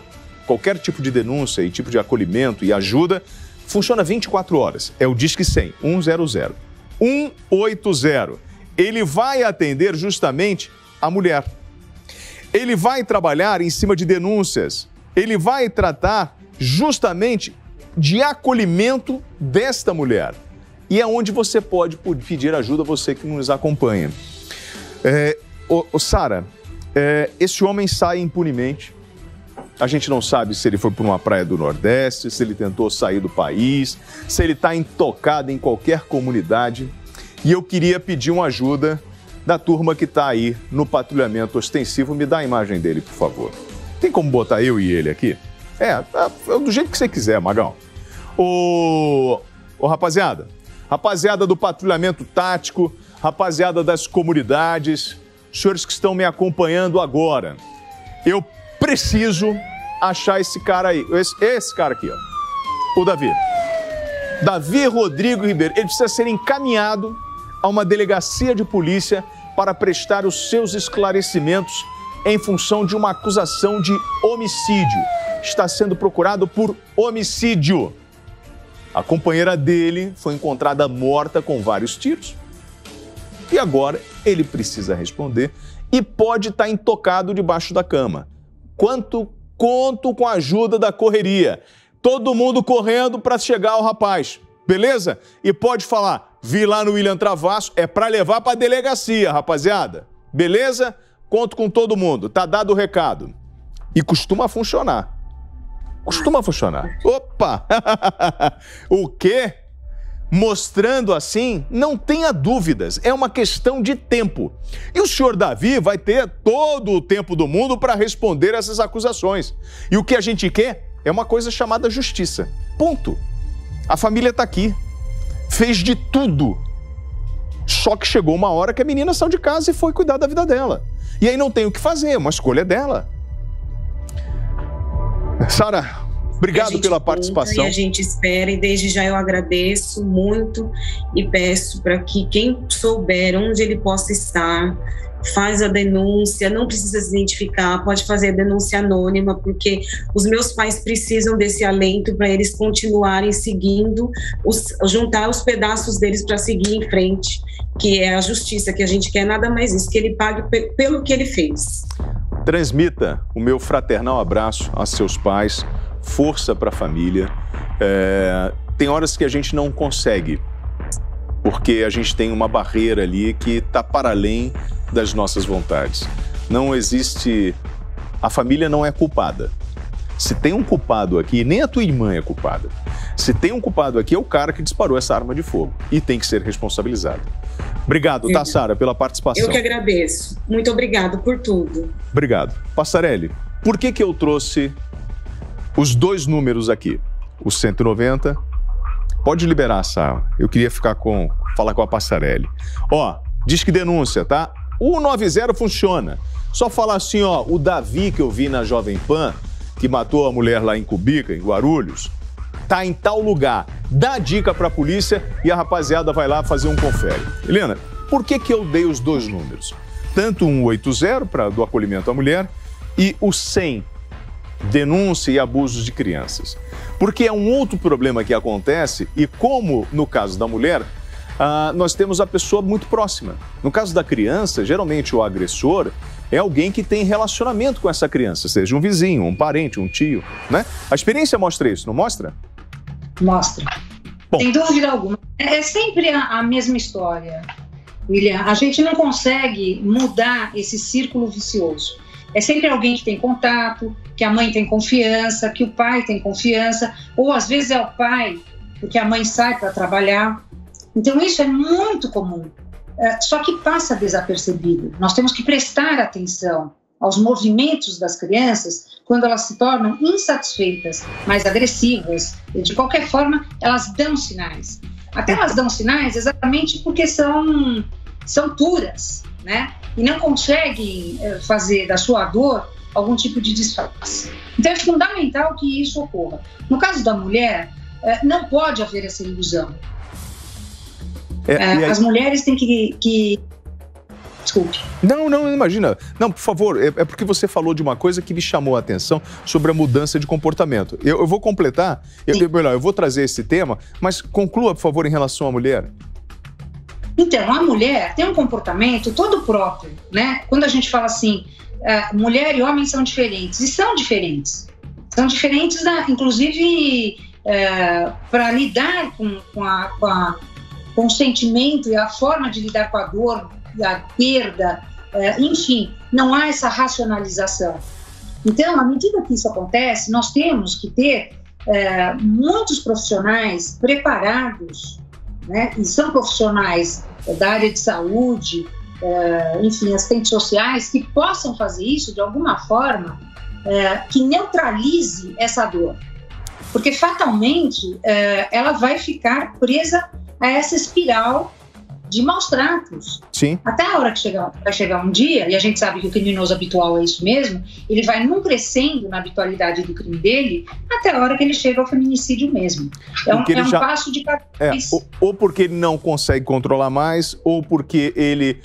os ciúmes faz ele enxergar uma coisa que não existia. Às vezes ele acha que a mulher traiu, nem traiu. Eu costumo dizer, Helena, que o ciúmes ele cria um terceiro olho que enxerga coisas que não existem. Mas faz parte do ciumento esse tipo de coisa. Ele enxerga aquilo, ele, você está olhando, você está isso, você está aquilo, não tem nada daquilo. Pois bem, eu falei sobre a criança e você tocou num ponto sobre a mudança de comportamento da criança. Não quer dizer que o seu filho mudou de comportamento, que ele está sofrendo algum tipo de abuso. Não é isso. Mas são esses sinais que aparecem que a criança, na verdade, está mandando um recado e que você, às vezes, não pega. Então, assim, uma mudança de comportamento. A criança que era uma criança calma virou uma criança agressiva. A criança começa a fazer xixi na cama. Enfim, sei lá, qualquer tipo de mudança de comportamento no teu filho que não tá legal, procure a ajuda de um pediatra. Vai buscar um amigo, converse com o seu filho. E assim, não tem amigo melhor do que você. Mas às vezes a criança, ela não tem a maturidade nem a coragem de falar o que está acontecendo. Eu vou mostrar a história de uma menina, que foi a Beatriz. Essa menina, 14 anos, morava com os pais no mesmo quintal que um sujeito chamado Alisson, que também vivia com a mãe. Tem esse caso, foi em Guarulhos também. Vamos lá, meu filho, essa menina aí. Sobe aí. Essa menina, Guarulhos, Grande São Paulo. Todos se consideravam uma família. O Alisson passou a madrugada inteira usando o quê? Entorpecentes. Tava doidão. E aí, ele resolveu fazer uma coisa. Lá no mesmo quintal. Já tem o delegado do caso? Quando tiver pronto o delegado, a gente traz. Eu tenho aqui a doutora Passarelli e vamos falar com o delegado do caso. Ele passa a madrugada se drogando. Ele considerava ela como se fosse uma prima. Olha que loucura. Ou se tratavam assim. E é o que a gente está falando de todo o histórico. Vocês estão vendo, né? De que a criança confia. A criança tem aquele agressor ali muito próximo. Ele sobe um muro e vai ter acesso à casa da Beatriz. Eu tenho um vídeo de uma senhora que conta mais ou menos o trajeto. Estava quase amanhecendo. Essa garota está dormindo sozinha em casa. Ele, que passou a noite lá se drogando, ele resolve invadir a casa. Olha, você está vendo a foto dessa menina. Ele invade a casa, comete o abuso e matou a garota. Enganou. A mãe desse moleque viu ele saindo da casa da garota. E ela contou os detalhes para o delegado que está à frente do caso. Esse é o homem que era considerado como primo, mesmo quintal. Mesmo quintal. O Alisson, inclusive, ele foi localizado por um tio. Ele estava, sabe aonde? Num terminal rodoviário, tentando fugir, que eu falei aqui. A primeira coisa que esses pestes peçam é de meter o pé. De ir para a praia do Nordeste, de ir para o litoral, ou buscar abrigo na facção, quando tem envolvimento. E um cheirador vai buscar onde? Quando tá com o rabo preso, tá tentando fugir. Acolhimento no crime. Só que se o crime descobre que o cara fez uma barbaridade dessa, irmão, vai pro tribunal. E o tribunal é outro, não é esse que a Eliana, que ela participou a vida inteira. O papo é outro. Esse cidadão tava doidão, passou a noite na narina ou na maconha, sei lá o que esse doido tava fazendo. Ele perde o controle, é tratado como primo, tudo família, mesmo quintal. Aí ele sobe, não tem aquela parede lá, e ele invade a casa da garota. Que a garota depois foi encontrada. Inclusive, já, o delegado do caso. Passarelli, a gente já participou de alguns programas juntos. Muita gente fala sobre o dependente químico, né? E aí falam sobre projetos de liberação da maconha e tal. Tem uma coisa que nunca me convenceram e que não vão me convencer. Porque o entorpecente, seja ele a maconha ou qualquer outra coisa, abre na cabeça do ser humano uma coisa chamada janela psicótica e dá uma ampliadinha na maluquice. Você fumou lá o seu baseadinho, deu um teco na narina com o pó, aquele pozinho branco, pegou o cheirinho de loló que antigamente, na década de 70, era uma coisa. Hoje, tá matando criança. Não sei se vocês sabem disso. O loló, que era muito, coisinha de carnaval. Não. Tá tirando vida da garotada aí, em função das misturas. Sem falar no crack. Doutora, janela psicótica. O que acontece com o uso do entorpecente? Isso aumenta ou não aumenta a loucura do ser humano? Aumenta, e muito. Já está comprovado, William, que é assim, a maconha, que todo mundo quer liberar, que acha bonitinho, acha que não faz mal, acha que está tudo certo, e que todos chamam de porta de entrada, na verdade, é a droga que mais acelera a psicose, acelera a esquizofrenia, e aí a mudança de comportamento, a doença mental. Se a pessoa tem uma predisposição, principalmente na adolescência, é onde ela vai abrir, como você disse, a porta do lado doente do cérebro. Isso está comprovado, isso é científico. Então, esse povo que adora falar que maconha não faz mal, que maconha é uma droga natural, que maconha não faz isso, não faz aquilo, é mentira. Comprovadamente, é sim a maior porta para as doenças psiquiátricas. Bom, dito isso, eu não tenho pena de maconheiro, tá? Não gosto deles, eles lá, eu aqui. Não tô nem aí para eles. Enfim, dito isso, nós vamos falar agora com o delegado que acompanhou o caso desta menina. 4º DP de Guarulhos. Essa menina aí, dos seus 14 anos, está em casa dormindo. O tal do Alisson, tem a imagem dele aí. Esse cidadão, que é considerado como primo, está no quintal, passa a noite doidão e resolve ir para a casa da garota, invadir a casa da garota. Pega a garota, tira a vida dela. Ok? Dessa menina de 14 anos. Com um agravante. Estuprou. Abusou da garota. Não, isso tá nos autos, filho. Ele fala, não, O doutor João Bassi está comigo do 4º Distrito de Guarulhos. Doutor, muito boa tarde. Obrigado pela participação aqui na Jovem Pan News. Pois bem, o que acontece, doutor? Eu costumo dizer que o agressor, o bandido, ele é muito macho, ele é muito brabo quando ele está com uma arma na mão e quando está no meio dos bandidos. A partir do momento que ele chega na delegacia e que ele é obrigado, e digo, não é nem obrigado, quando ele está de frente para a autoridade policial, aquele monstro que era para a sociedade, ele muda de figura. Quando nós recebemos essa informação, que esse sujeito invadiu a casa dessa menina, matou e abusou dela, eu não posso achar que é um cara tranquilo na sociedade. Ele tem um perfil psicológico de um psicopata. Ponto. Cometeu um crime. E eu queria saber do senhor, a informação que nós recebemos, ele mora no quintal, é tratado como primo, passa a noite se drogando e resolve invadir a casa. Foi isso? Exatamente. Eu penso que a droga, na verdade, pode ter consistido num upgrade, mas na interlocução com ele, a mim ficou evidente que é um indivíduo que sofre não é nem um termo, né? Mas tem todas as características de uma psicopatia.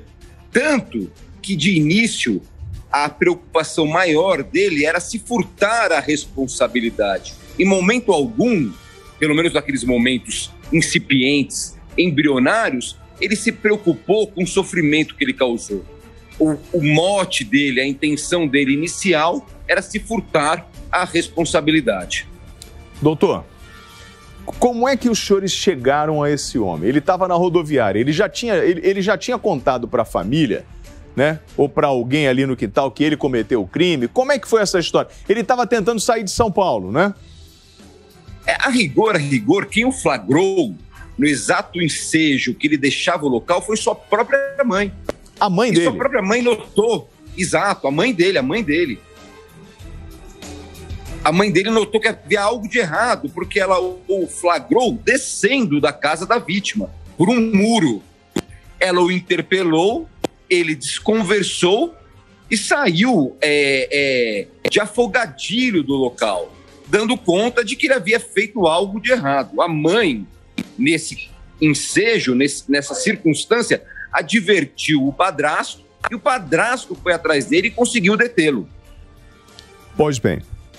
Então, o senhor, na sua tradução, ele tem uma psicopatia, é um psicopata, né? Tem essa ausência de sentimentos, não é isso, doutor? Em nenhum momento ele se sensibiliza com o que aconteceu?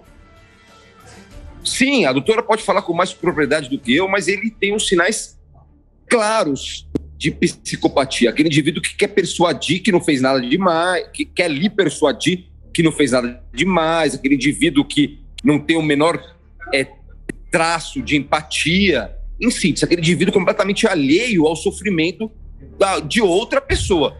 A mim, isso ficou bastante claro. Tanto que ele só confessou o crime quando ele se viu premido pelas circunstâncias de estar na delegacia, na presença da autoridade policial. Do contrário, ele não confessaria. Doutor, e aí vamos lá. Na parte técnica, no trabalho de polícia, nós já vimos casos de, por exemplo, de pessoas que assumem uma autoria de um crime, mas, na verdade, o senhor precisa, através dos autos, provar que ele realmente cometeu o crime. Então, o senhor precisa da mãe, o senhor precisa do laudo da morte da menina, o senhor precisa colocar, além da confissão dele, o senhor precisa colocar ele na cena do crime. Não é isso? Exatamente. Tanto que a confissão, quando ele confessou a prática do crime, já se havia deliberado pela feitura do flagrante. Havia elementos fartos dando conta de que ele havia sim cometido essa barbaridade. Claramente a confissão corroborou tudo aquilo que já havia sido coligido nos autos, ou seja, trazido como prova para os autos. Mas a confissão por si só, ela era até prescindível, mas coroou todo o trabalho que nós elaboramos no curso da investigação. E aí, doutora Passarelli, Nós, de 2017 para cá, nós tivemos um avanço na Polícia Técnica de São Paulo, que é justamente a inclusão do teste de DNA, que ajudou, por exemplo, a Delegacia de Roubo a Bancos. Nós fizemos um documento especial aqui, o documento Jovem Pan, mostrando a redução significativa de casos em função da identificação desses criminosos. O DNA, ele vem e ajuda muito no trabalho policial, porque não é fácil, e a senhora que trabalha com o julgamento, né, e já acompanhou vários momentos delicados, onde você tem o criminoso, você tem o fato e você tem o trabalho policial em cima dessa investigação. Porque o objetivo da sociedade é tirar esses bandidos ou essas pessoas com o distúrbio do nosso convívio, porque eles podem cometer crimes.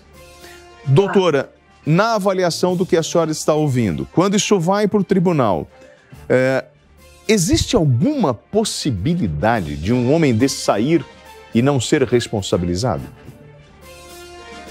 Na prática existe, né? Porque, enfim, alguns juízes são mais absolvedores, no sentido não de concordar com o crime, não é isso, mas em relação à prova, a maioria não, claro, porque é um crime, como disse o doutor João, que já está absolutamente apurado e que ele confessa. O máximo que pode acontecer aí é ele obter uma atenuante pela confissão, né, à autoridade policial. Assim como no outro caso que nós vimos, quer dizer, ele confessou, isso o beneficia, porque faz com que o próprio inquérito policial, o próprio Estado tenha menos trabalho na máquina para findar o inquérito policial. Então isso acaba dando uma quebradinha de galho na vida dele. Doutor, apenas... Sim, Oi. Perdão, Eliane. Não, eu estou aqui pensando, doutor, na vida policial, o que é mais difícil? Qual o crime mais difícil que nós temos? Se é que a gente consegue criar uma tabela de classificação, mas o crime de homicídio é o mais difícil de trabalhar tecnicamente ele, em função da complexidade do caso, né? Em função de todas essas variantes que possam ser interpretadas. Existe algum tipo de crime que é mais difícil para a polícia elucidar? Por exemplo, nós tivemos agora, nesse caso, a mãe que viu o filho saindo. Mas se não tivesse ninguém ali, como colocá-lo dentro dessa cena, né? Nós precisaríamos de uma informação, ou ele falando isso para alguém. Então, assim, qual é a maior dificuldade que existe e qual o tipo de crime mais complicado a ser solucionado dentro de um trabalho policial? Perfeitamente. Eu penso que o homicídio demanda, por via de regra, das provas designadas como técnicas, né? Notadamente as provas de cunho pericial, aquelas que cotejam, por exemplo, substância hematóide, ou seja, sangue, e toda sorte de provas que se pode levantar por intermédio da tecnologia, né? Notadamente as perícias, insisto, de modo que o homicídio, por via de regra, eu não imputaria o homicídio um dos crimes mais difíceis de se elucidar, porque, por via de regra, jaz um motivo sobre que concerne a prática do crime. Mas, obviamente, demanda equipes multidisciplinares, uma conjugação de esforços, sem olvidar, sem se esquecer sempre que o homicídio passa pelo crivo do tribunal do júri, de sorte que o trabalho tem que ser feito de tal forma elaborado para ensejar, em sendo o caso, obviamente, a condenação do indivíduo pelo tribunal do júri. E esse tribunal, a senhora como promotora, né, que já acompanhou os principais casos, né, de repercussão no Brasil, aqui em São Paulo, a senhora enxerga da mesma forma que o doutor está falando? Sem dúvida. No tribunal do júri, né, que é composto por 7 jurados, nós temos pessoas das mais variadas tribos, vamos dizer assim, né? Então você tem o espírita, eu estou falando de religião porque muitas vezes as pessoas acham que aquilo era um karma. Eu não estou me referindo ao espírita, por favor. Eu estou dando um exemplo. Pessoas que trazem com mais lógica a matemática para os fatos, são pessoas que lidam com números. nós temos pessoas que veem mais pelo lado psicológico. Então, existe ali a formação de 7 jurados, cada um com a sua crença, cada um com o seu estado de espírito naquele momento, naquele dia. É muito complicado você fazer, primeiro, que todos entendam todas as provas. E isso você tem que ser muito claro. E, num segundo momento, o argumento de convencimento. Você tem que juntar as provas ao motivo que levou ao homicídio. Se você não fizer esse link de motivo com as provas técnicas, fica muito difícil. Principalmente se o acusado estiver negando a autoria. E aí, doutor João, eu já, como a doutora, né, vendo esses casos como imprensa, às vezes a população fala, não, tem que ser mais rápido, a polícia não está fazendo nada. E eu ouvi uma vez da doutora Elizabeth Sato, que estava cuidando da homicídio, e era um caso de umas meninas que tinham sido encontradas mortas dentro de uma perua, né? E ela precisava, a equipe precisava mostrar, né, quem tinha cometido aquele crime. As crianças, isso era uma perua branca, foi na Zona Leste e foram 3 crianças. Quando o trabalho do Departamento de Homicídios avançou, descobriram ali dívida de drogas, problemas, uma estrutura social ali completamente abalada e vários problemas, mas você precisava de exames para colocar aquelas pessoas ali e foi um trabalho muito bem feito, mas ele leva um tempo. E às vezes, doutor João, nós temos o tempo de cobrança, ele é muito intenso e as pessoas desconhecem a complexidade para você colocar no papel e fazer com que um homem desse seja responsabilizado. E nesse caso, quantos anos de prisão o senhor acredita que ele leva?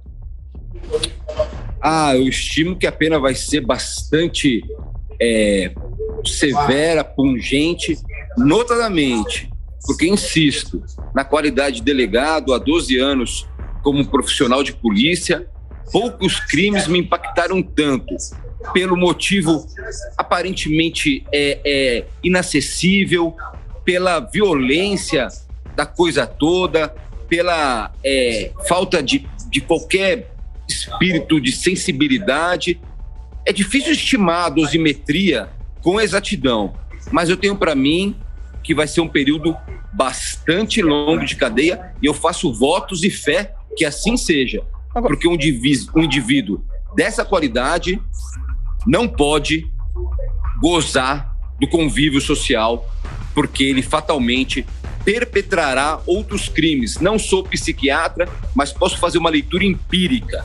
Um indivíduo incrivelmente insensível a qualquer tipo de impacto gerado por suas ações malignas. Eu tô aqui, eu deixei de te fazer uma pergunta e é curiosidade mesmo, tá? O que ele falou para você? Quando você chegou e falou assim, olha, tua mãe tá aqui, falou que você saiu de lá, eu tenho isso aqui, o que ele falou para você? Por que ele cometeu esse crime? Porque ele estava doidão, porque cheirou a noite inteira?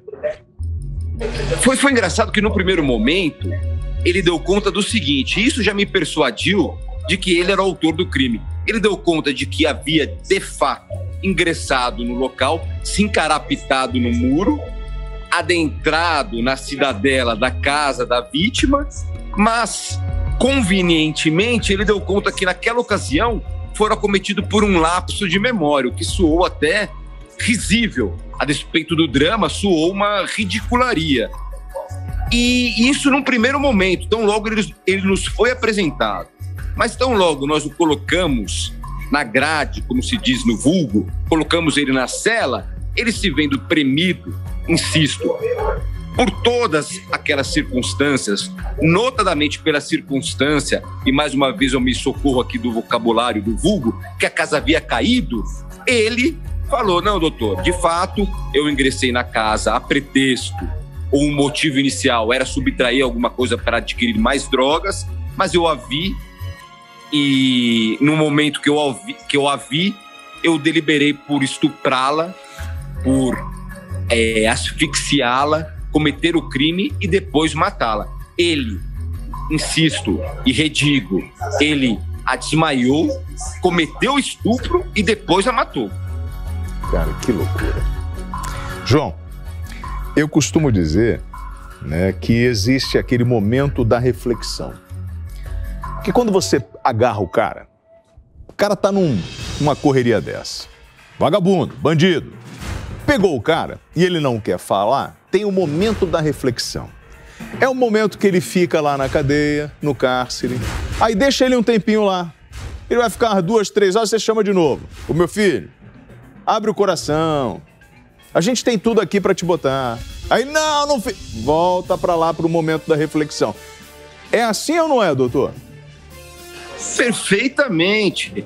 Esse período de isolamento inicial, o indivíduo, ele começa a se persuadir que não há mais escapatória, que de fato ele está ali naquela situação e que os elementos já amealhados, obtidos, são suficientes para pô-lo por um período dilatado na cadeia. Então ele começa a internalizar essas consciências todas, de sorte que ele começa a trabalhar também com o que lhe é vantajoso. De repente uma confissão aqui tem um condão de minorar, de repente uma confissão aqui tem um condão de me colocar no seguro, que é uma preocupação excruciante para um crime dessa natureza. Ele começa a trabalhar com todos esses pormenores. Então, o senhor compreendeu? Foi bom o senhor falar nisso. Momento. Foi bom o senhor falar no seguro.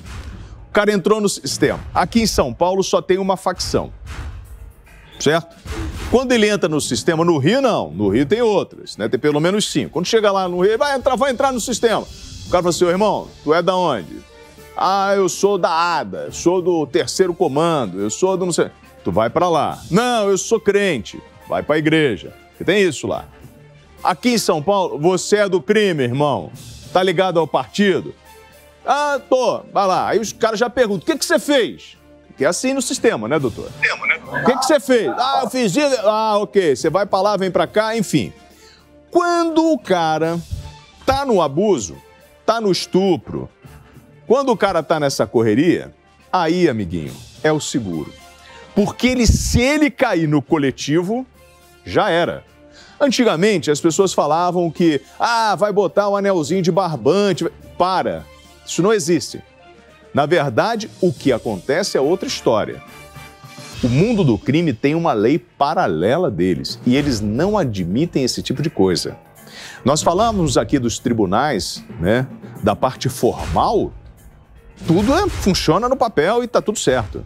Mas na periferia, nas comunidades, quando os tribunais agem, esse tipo de crime é imperdoável. Isso é vala. Ponto. Desculpa, a informalidade... Doutor, aqui no pé de ouvido, esse tipo de coisa não rola na comunidade, né? Os caras não perdoam. Esse tipo de selvageria, esse tipo de vileza, de abjeção, não é tolerado. Até porque é anti-humano, né?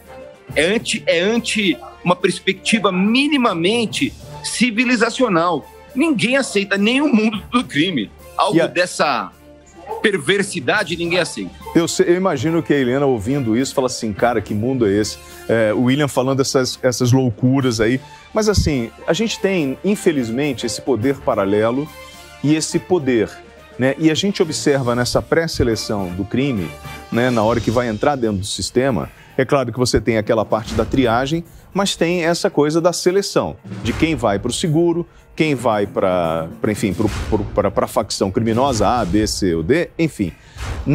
Eu imagino que deve ser muito difícil para o Ministério Público, para as autoridades, como os senhores estão aqui, enxergar que existe sim, dentro do sistema, um poder paralelo que dita algumas regras. Doutora Eliana. Então, na verdade, a gente fica não refém da facção criminosa.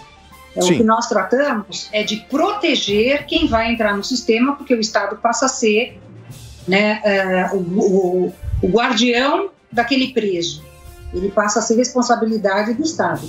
Por mais que ele seja canalha, por mais que ele seja mau caráter, como disse o doutor João, psicopata, frieza, a gente tem que manter no cárcere, primeiro, a disciplina. Isso é básico. E, num segundo momento, garantir que ele seja colocado de forma segura para que não haja, né, o pagamento da vingança, a vingança pela própria vingança. Então, isso é inadmissível. Mas é uma briga constante, William. É uma briga de execução penal constante. A gente tem que trocar presos de lugar, tem que fazer permutas, tem todo um aparato de segurança, porque realmente é difícil e, como você disse, hoje não há que se negar que nós temos o crime organizado. Bom, Então, doutor, o senhor desculpa eu estar tomando o tempo do senhor, a senhora também, doutora Passarelli. Eu acho que a gente aqui nesse bate-papo, a gente acaba trazendo alguns temas que a população passa por eles e às vezes não enxerga, tanto no trabalho da polícia, da justiça, no trabalho da imprensa, no trabalho que está sendo feito em determinado caso. Tem um fator aqui, eu tenho um vídeo, e eu não sei se o doutor vai usar ele, até aqui, ó, tá variando um pouco a comunicação com o doutor. Tem o vídeo lá daquela senhora do terreno, porque esse rapaz, o Alisson, ele morava no terreno e era considerado como primo. E o doutor falou justamente da dinâmica dele. Ele, segundo a versão dele, ele invade a casa para roubar.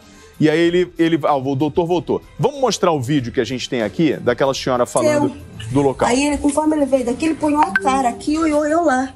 Aí eu perguntei Ela morava aqui em cima? Sim, ela estava aqui em cima? Ela estava lá em cima. No tempo que a senhora ouviu ele quebrar essa haste, até o momento que a senhora viu ele descer, foi mais ou menos quanto tempo? Uns 5 minutos. Uns 5 minutos? 5 minutos. 5 a 6 minutos. Não deu 10 minutos. Porque daí deu tempo de eu vir, ver aqui e voltar. No que eu cheguei ali, que eu liguei o tanquinho, eu vi que ele pulou a cabeça aqui. Ele desceu daqui, foi descendo por aqui. Ele desceu por aqui. Daí ele viu a senhora? E viu. Aí eu perguntei pra ele assim, o que você tá fazendo lá em cima? Ele falou, nada não, e desceu. Aí eu liguei o tanquinho, né, peguei e entrei pra dentro. Só que sabe como a gente... Eu fiquei com aquela coisa assim, aquela intuição, né, que alguma coisa aconteceu. Aí eu saí lá, eu vi que ele pegou a bicicleta e desceu. Aí eu perguntei pra mãe dela, que a mãe dela vinha subindo. Falei, o Alisson desceu? Ela falou, desceu voado. Aí eu falei assim, e a Bia, tá na sua casa? Ela falou, não, a Bia tá aí, porque ela me ligou ontem, que ela falou que ela tava com um pouco de cólica, tava com dor. Eu falei, vamos subir lá em cima pra nós ver ela? Como é que ela tá? Quando nós subiu, eu vim na direção da porta, que tem uma porta aqui no fundo. Eu vim na direção da porta pra mim poder ver se ele tinha mexido em alguma coisa, né? Aí nisso a mãe dela entrou no quarto e puxou a coberta. No que ela puxou a coberta, ela tava desfalecida. Olha, doutor, foi justamente o que o senhor falou e o mais absurdo disso tudo, que isso acontece num ambiente que teoricamente era um ambiente familiar, né? E aí vem sim, mais uma vez, a discussão sobre o uso de entorpecentes e de como isso atrapalha a razão do ser humano. O vício é tudo aquilo que avilta o homem, que tira ele da sua razão. E nós precisamos entender isso e começar a não achar natural aquilo que a gente está vendo no dia a dia, seja na Cracolândia ou nas biqueiras. Isso não é uma coisa natural, isso precisa ser reprimido e nós temos, através da prevenção, da repressão e da fiscalização, mudar essa realidade. Porque assim, o doutor João está aqui, doutor, eu sei que é enxugar gelo, mas faz parte do serviço, senão a gente morre afogado. Doutora, a justiça, nós hoje estamos tratando de uma sociedade doente. E enquanto nós não mudarmos o nosso comportamento em relação a esse tipo de coisa, nós vamos continuar havendo o pior do ser humano. Então, doutor João, para além dos problemas dos loucos que estão por aí, a droga, acredito eu, que é 90% do seu trabalho, o senhor se depara com essa coisa do entorpecente trazendo relacionado à violência, ou não? Sem dúvida que sim, sem dúvida que sim.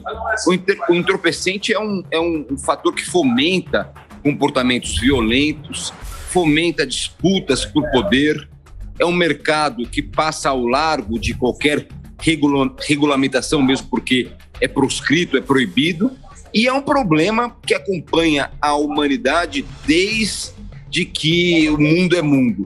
Mas tem, penso eu, que ser sim combatido, a despeito de que no primeiro momento pareça, como você bem disse, William, enxugar gelo, mas é uma luta em glória, mas que tem que sim ser entabulada até a gente pelo menos minorar essa massificação, essa glamorização que é tão nociva para a sociedade dos alteradores de consciência. E aí o senhor falou na glamorização, e eu estou vendo a doutora balançando a cabeça, concordando com isso, né? Nós temos realmente essa coisa dessa glamorização, né, doutora? Veja algumas letras de músicas, né? Que chamam de música. Você tem a glamorização do crime, a glamorização da bebida, da droga, a glamorização de quem tem grana e a gente não sabe de onde é que veio. Nós temos tudo isso aí para mostrar para essa juventude que vale a pena, que o crime compensa. E legisladores que também comprovam para a gente que o crime compensa. Eu queria só falar uma coisa, Ivan. Claro. Em relação ao que o doutor apurou brilhantemente, nós temos aí pelo menos 3 crimes, né? Então, a invasão de domicílio que vai ser absorvida, o estupro e a morte, né, da garota como homicídio, que seja feminicídio.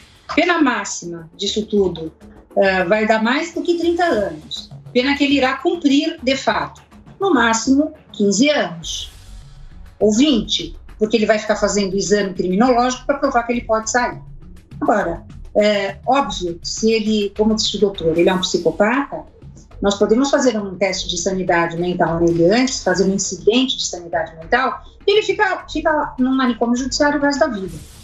É só não aparecer nenhum psiquiatra achando que curou, né, uma pessoa que não tem cura, como são os psicopatas. Também não sei se a doença dele é essa. Mas enfim, mas fica aí, né, hora da gente pensar no que a gente está fazendo, também como cidadão. Bom, eu queria agradecer Dr. João Bastos, do 4º Distrito de Guarulhos. Obrigado pela gentileza, meu irmão, pela participação aqui no Flagrante. Um bom trabalho para a sua equipe. Que o senhor continue aí nesse trabalho difícil, que a gente sabe que é, de combater essa vagabundagem que tira a paciência e a tranquilidade do trabalhador brasileiro. Obrigado, tá, João?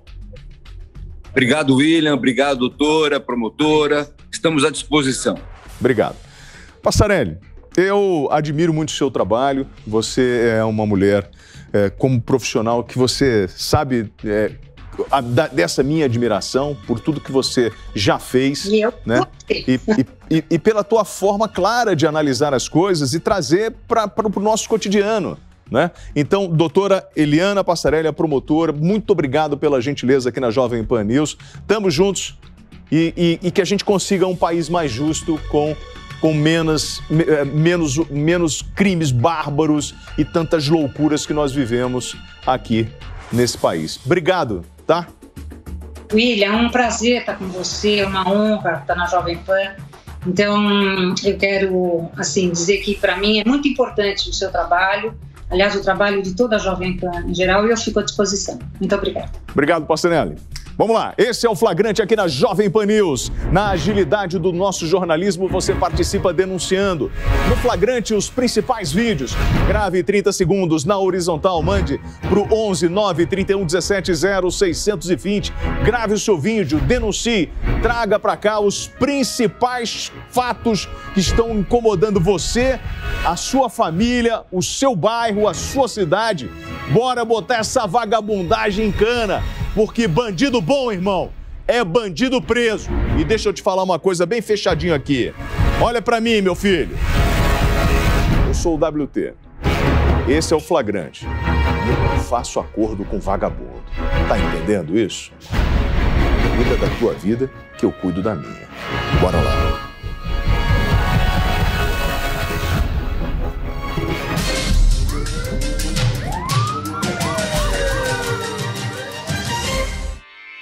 Realização Jovem Pan News.